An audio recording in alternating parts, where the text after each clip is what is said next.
Did Keir Starmer really walk into number 10 on the back of secret donations the public never knew about? For years, his rise has been painted as clean, calculated, and professional. But new claims suggest a hidden network of money, polling, and backroom deals may have paved the way. The question now isn't just about politics. It's about trust, transparency, and whether Britain's Prime Minister played by the rules on his road to power. The first cracks in the story appeared when the Conservatives accused Keir Starmer of breaking one of Parliament's clearest rules, declaring support worth more than £1,500. At the center of the storm is Labour Together, a think tank that reportedly poured hundreds of thousands into polling, research, and behind-the-scenes help during Starmer's 2020 leadership run. None of it showed up in his official register of interests. That omission has raised the stakes dramatically. Was it a simple oversight, or a deliberate attempt to keep the public in the dark? And if the claims are true, it means Britain's Prime Minister may have built his path to power on foundations that were never meant to see the light of day.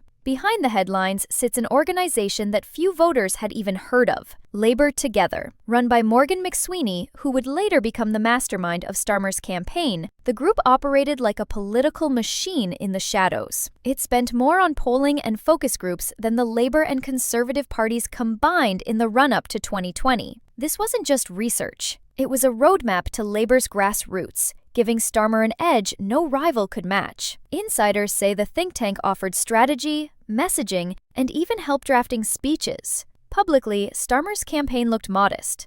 Privately, it had the backing of one of the most sophisticated political networks Labour had ever seen. But this power came with a question. Why was it never declared in full? The real turning point came not in Parliament, but in the basement of a theatre in Sloane Square. It was the summer of 2019 when Steve Reid, a director of Labour Together and now Starmer's housing secretary, sat down with the man who would soon lead Labour.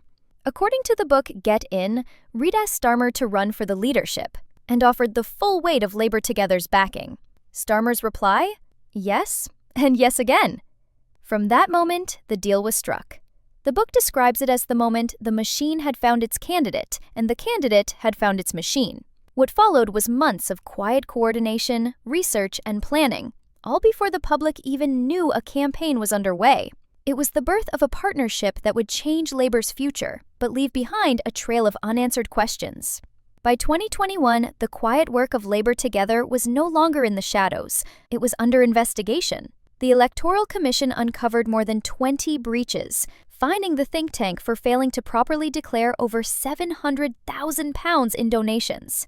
Labour Together admitted mistakes, but insisted it had cooperated fully. Yet now, Conservatives say they have fresh evidence, suggesting the watchdog may have been misled. Some are even calling for a police investigation into Morgan McSweeney's role and the timing of the undeclared funds.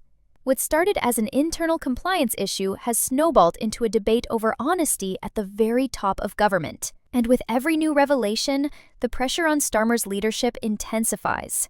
The money trail leads to some surprising places. Reports claim that much of Labour Together's funding came not from grassroots activists, but from hedge fund bosses and wealthy businessmen, an unusual source of firepower for a group tied to Labour's left. That cash gave the think tank the resources to bankroll massive polling projects, shape campaign strategy, and keep Starmer ahead of his rivals. But here's the catch. Those funds were only declared months after the leadership race was already won. Critics say that means the contest was tilted by shadow funding, hidden until it was too late for opponents to challenge it. Supporters dismiss that as political spin, but the question lingers. Did big money secretly tip the scales in Labour's most important election in a generation? As the dust settled, some of Starmer's closest allies couldn't resist bragging about Labour Together's influence. Steve Reid, now housing secretary, openly described the group as playing a key role in the leadership campaign. Shabana Mahmood, today's Home Secretary, reportedly told Starmer, "You can thank Labour Together for the polling later."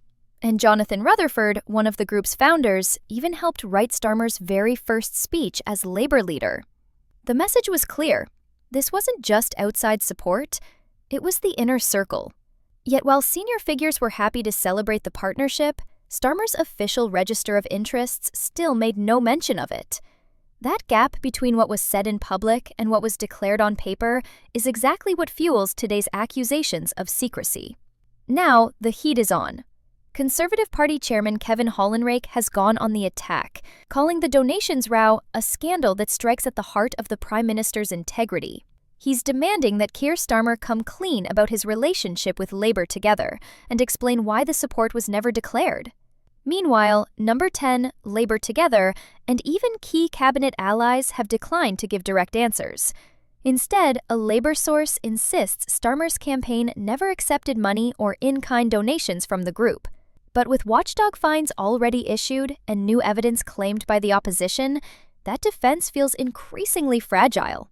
Each day, the questions grow louder. Did Britain's Prime Minister bend the rules? Or is this just political theater designed to weaken him? Keir Starmer entered Downing Street promising honesty, competence, and a clean break from the chaos of his predecessors. But the shadow of Labour Together now hangs over that image, raising doubts about how transparent his path to power really was. Was this simply sloppy accounting by a think tank, or a deliberate attempt to keep voters in the dark? What's clear is that the story isn't going away, and the pressure on Starmer's leadership is only set to build. So we'll leave it with you. Did hidden donations pave the way to Number 10, or are the Tories weaponizing old scandals for political gain? Drop your thoughts below.